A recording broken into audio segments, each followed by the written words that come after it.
So Microsoft bought ZeniMax for $7.5 billion, which includes Bethesda Game Studios, along with a slew of other studios. I am no acquisition company structure expert, but from my understanding, and seemingly the understanding of others in the community, it means Microsoft ultimately owns the intellectual properties such as the Elder Scrolls and Fallout, because those are owned by ZeniMax, and Microsoft owns ZeniMax, so yeah. People have speculated that maybe we may have a Fallout New Vegas sequel made by Obsidian on the cards now, like a Fallout New Orleans, because Microsoft ultimately owns the Fallout franchise and they also own Obsidian, the creators of New Vegas. Now, theoretically, this could mean that we could see an expansion of the Elder Scrolls universe outside the mainline series and the Elder Scrolls Online. And I may just be hopeful, but I feel like Microsoft may want some of those Elder Scrolls bucks pretty soon. I'd say they want to make some bank off the critical and commercial powerhouse that is the Elder Scrolls franchise. Of course, we have the infamous Elder Scrolls 6 coming within the next decade, hopefully, but today I wanted to have some fun and go through some potential ideas for spin-off type Elder Scrolls games that may deepen the universe. As much as this is probably wishful thinking, let's do it anyways. My name is Scott from Fudge Muppet, and here are some potential Elder Scrolls games that could exist outside the main series. First, Elder Scrolls Pelinal's Rage. Ever since I first saw this animation by All in All, I could absolutely envision a first-person Slaughterfest Elder Scrolls game akin to other titles like Doom Eternal, Halo, or something like Warhammer Vermintide. Firstly, to be able to actually experience the Elysian Rebellion, the uprising against the Aelids, and birth of human dominance on Tamriel would be awesome. It's something I've seen people wish for, an ancient Elder Scrolls game so that we could experience the early First Era over 4,000 years prior to the events of Skyrim. But the problem for this in the mainline series is that in the lore, various races such as the Dunmer and Redguards aren't on Tamriel yet, many familiar guilds and factions haven't been formed yet, and on top of that, it's a more tumultuous time of elves versus men, a setting that would be harder to justify various races coexisting with the same opportunities, given that there's not this cosmopolitan empire yet, and even at that, the first empire that is formed gets co-opted by a fanatical order of anti-elven zealots. It's not the ideal environment for the Elder Scrolls mainline series with the familiar races and such. As much as I would love it, I doubt it would ever happen. However, a game with a tighter scope, such as a Doom Elder Scrolls type game with staged levels and awesome combat as well as an awesome mythical story, would be an easier and really cool way to deal with a First Era setting. The Star-Made Knight Pelinal is a beloved character by many fans of the Elder Scrolls, most notably for his almost cartoonish hatred of the elves and his legendary feats during the rebellion. After all, he is a legendary demigod-like character who even in some interpretations is likened to a cyborg from the future, interpreted from the lines in the book's Songs of Pelinal, which say he was arrayed in armor from a future time, and he was Pelinal the Whitestrake because of his left hand, made of a killing light. Basically, a laser cannon. Also, consider he, when fighting upon the future birthplace of Riemann over 2,000 years later, screamed his name in victory over an Aelid king. However, that's just an interpretation. All this could be explained within a strictly fantasy context too.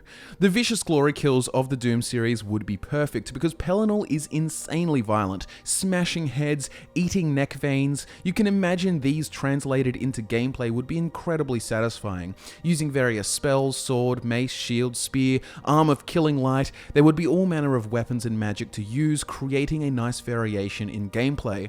You would be able to fight through creatively designed levels in Jungle Cyrodiil, Aelid Ruins, elsewhere even some Daedric realms perhaps, because remember the Aelid slave masters bolstered their armies with Daedra as per their pacts with the Daedric princes. So it could quite literally have that crushing demon feel like the Doom games, as well as of course killing elven slave masters. The extra Daedric minions to fight would give a higher degree of enemy variety, things such as Clanfears, Scamps, Daedroths, Ogrims, Dremora, Storm Atronachs, and Aurorans. Of course, then you have Aelid archers, sorcerers, and warriors. Imagine the creative potential for bosses, the Aelid kings such as Gordhau the Shaper, Haramir of Copper and Tea, Fire King Hadhul, or the Flower King Nillikai. And the final battle against Umril the Unfeathered would be epic. Of course, by virtue of this being a game about going on violent rampages against elven slave masters, there would be a lot of gore, and also consider some of the cruel Aelid art tortures, such as the Wailing Wheels of Vindazel or the Gut Gardens of Sursen. They would make for some gruesome set pieces in the environment, aggravating you even more and sending you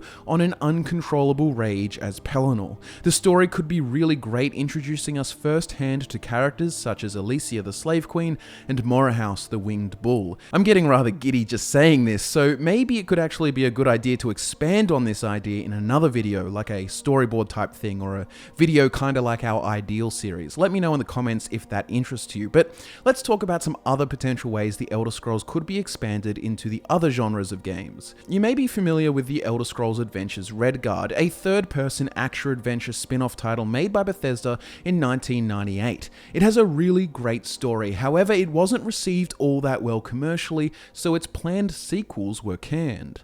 These two sequels were called Eye of Argonia, taking place in Argonia, and Paradise Sugar, presumably taking place in Elsewhere, the home of Moon Sugar and the Khajiit. And well, imagine if we had another studio work on an Elder Scrolls Adventures series that sort of rebooted this idea, delivering us an action-adventure Elder Scrolls game akin to games like Assassin's Creed, Uncharted, or Star Wars Jedi Fallen Order, or just any other modern action-adventure game. The biggest difference, of course, is a larger narrative focus with pre-designed characters and storytelling. Perhaps they would continue the tales of Cyrus in the late Second Era, or rather create a new protagonist and cast of characters. People have often brought up the in-law limitations of Black Marsh, aka Argonia, as a setting for an Elder Scrolls game because most of it is supposed to be uninhabitable by most races. But what if we had an Argonian main character in this third-person action-adventure game who could explore the many tribes and mysteries at the center of Argonia? Call the game Elder Scrolls Adventures Eye of Argonia and really deepen the world building of Inner Blackmarsh.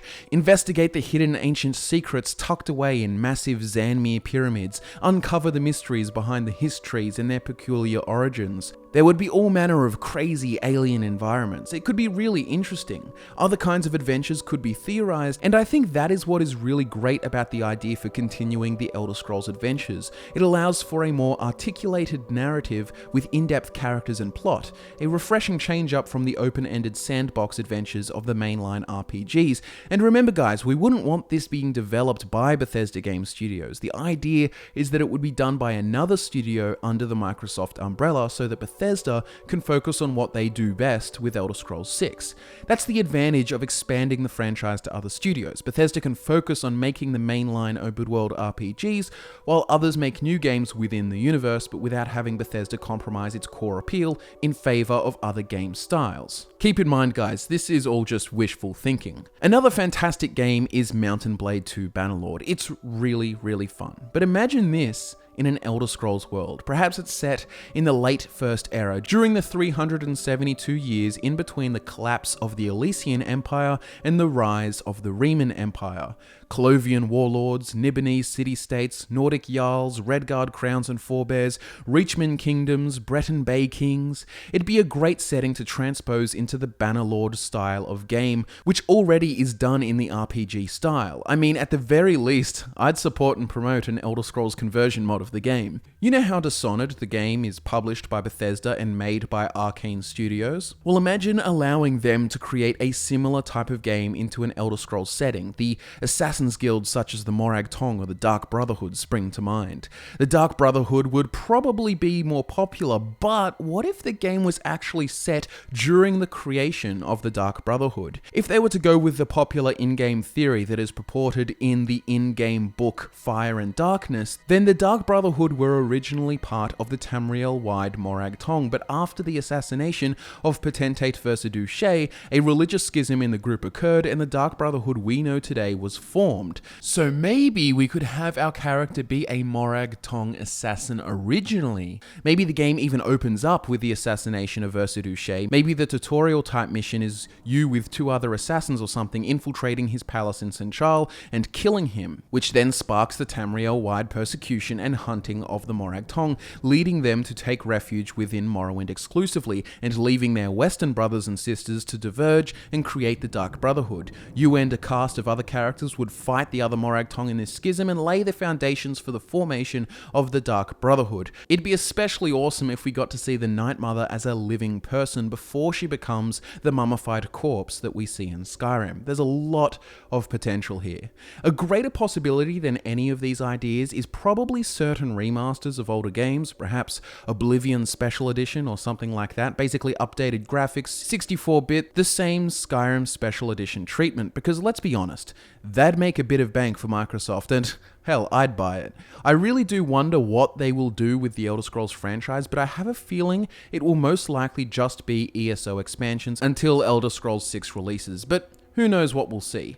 What kind of Elder Scrolls spin-off game would you be most keen for if Microsoft were to get another one of their studios to expand the license, if that is even a possibility?